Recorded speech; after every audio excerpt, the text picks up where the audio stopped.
Passport offload এই শব্দটি অনেকের কাছে পরিচিত, আবার অনেকে এখনো শোনেননি, আবার অনেকের কাছে আতঙ্ক কেন?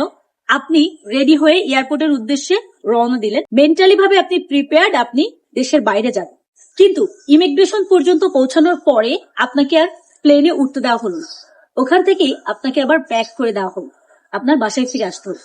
এটি বেসিক্যালি অফলোড কেন হয় এর কোনো নির্দিষ্ট কারণ নেই। কোনো কোনো ক্ষেত্রে আপনি অফলোড কেন হয়েছেন নিজেই জানবেন। অফলোড হওয়ার কারণে আমরা বেশ ক্ষতির সম্মুখীন হই। প্রথমত, আমাদের এয়ার টিকিটের টাকাটা নষ্ট হয়, ভিসা অ্যাপ্লিকেশনের কস্টটা নষ্ট হয়। এর থেকেও বড় বিষয় হলো, পাসপোর্টটা অফলোড করলে যতদিন না এটা উইথড্র করবে ততদিন আপনি অন্য কোনো দেশে ট্রাভেল করতে পারবেন। এই অফলোডটা কিভাবে উইথড্র করবে? সর্বপ্রথম মালিবাগ এসডি অফিসে ইমিগ্রেশন অফিসারদের সাথে যোগাযোগ করতে হবে। তারা আপনার এই পাসপোর্ট এবং আপনার টোটাল কাগজপত্র চেক করবে। চেক করে যদি তাদের মনে হয় আপনি ওই দেশে যাওয়ার জন্য ক্যাপেবল, আপনার অফলোডটা উইথড্র করবে।